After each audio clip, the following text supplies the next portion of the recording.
Hi, people. If you can hear a plane flying overhead, I apologize. I'm not gonna, it's like circling my house for 20 minutes. I'm not gonna keep waiting. Whoa, there are cats fighting in my backyard. Sorry. Number 46. Number 46, Friday, March 17, 2023. Is fantasy a respected genre? Hi, everyone. This is the 2-year anniversary of my book's name day.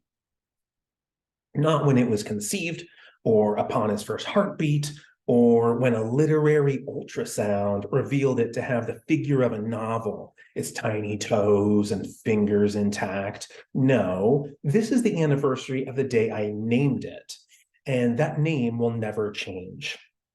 In celebration of my commitment, I'll discuss something I have changed my mind on: academic respect for the fantasy genre. Have you ever eaten a moldy berry accidentally? At first chew, you're struck with a rancid flavor. You spit it out, swish around some water, spit again, and the mouth part of your life returns to normal. Let me start over. I used to think dragons were the literary equivalent of anabolic steroids in baseball. Their presence banished books from scholarly shelves, just as steroids barred entry to Cooperstown. The really old stuff, e.g., Grimm, maintains its shelf life via seniority, the great cultural preservative. Good bowling and card playing is no more a good story than a 1915 Ford is a good car. Just read it or drive it. As for the story, a king with the most beautiful daughter in the world promises to wed her to anyone who stays 3 nights in his old castle. A poor guy comes, stays, beats a bunch of cats to death, and then marries her. The end. That's Model T quality storytelling. The rest of the tales aren't much better, yet the collected works have an academic home. By comparison, there's Tolkien, there's Martin, and Rothfuss. Dragon, dragon, Thrakis. So they've been expelled from college classrooms. That's what I believed strongly. I still believe it today, but weakly. In November 2020, I recorded a series of lectures in which I briefly ranted about Shakespeare's genre identity. There's magic all over the place, but critics pretend his plays aren't firmly footed in fantasy land. You can find the lectures online. They're in my epidemiology class. I'll post a link. I'd been peddling this position since I became a professor. Every semester it rang less true, but it still sounded contrarian enough to hold my students' attention.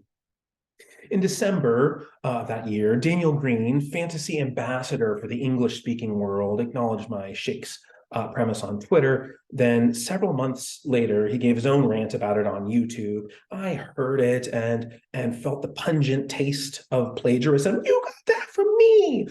Realizing my response lacked dignity, I swished and spit, rinsed out my ego, and began to reflect on the prevalence of epiphanies, on mob mentalities, and bodybuilding. First, anyone who's read Shakespeare for themselves had a similar thought.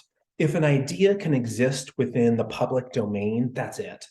Second, when the wave of Goblinian agreement washed ashore, my slowly eroding sandcastle washed out with it, because the arriving tide had no descent, and I have a phobia of pseudo-contrarian consensus. Christopher Hitchens regarded mob opinion as almost always wrong, and in the words of Oscar Wilde's Cecil, whenever people agree with me, I always feel I must be wrong. Accordingly, I re-examined my position and decided fantasy is respected. Homer's works may be fortified with seniority, but Isaac Singer is responsible for the most supernatural words ever written in Yiddish, and his imps and devils didn't scare off the Nobel Committee. Gabriel Garcia Marquez, forgive the pronunciation, another Nobel laureate, mingled plenty of fantasy with his realism. Call it surrealism if fantasy feels pejorative, but it's all the same thing. The fantasy roster is long: Swift, Stevenson, Kafka, etc., and its legacy is revered.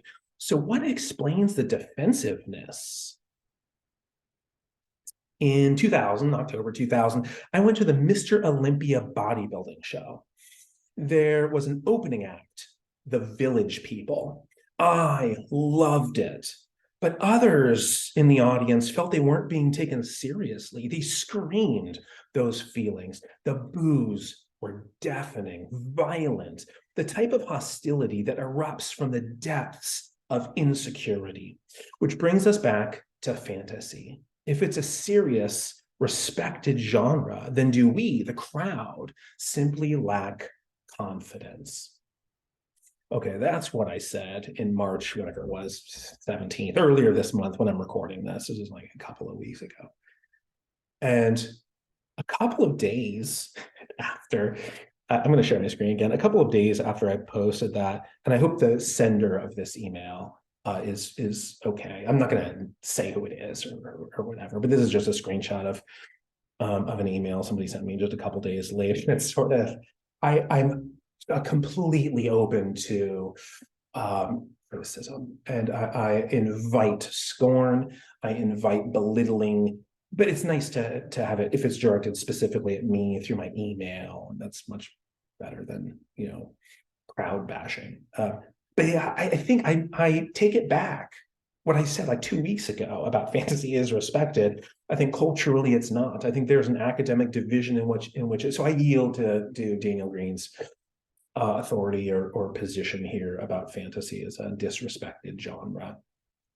It overuses Deus ex machina, and it's like a poor imagination and writing. I mean, it's like, yeah, this is, I think, the cultural position is that email that I got like 2 days later. So that's it for today. I hope your day is not filled with criticism and is filled with something joyful or whatever.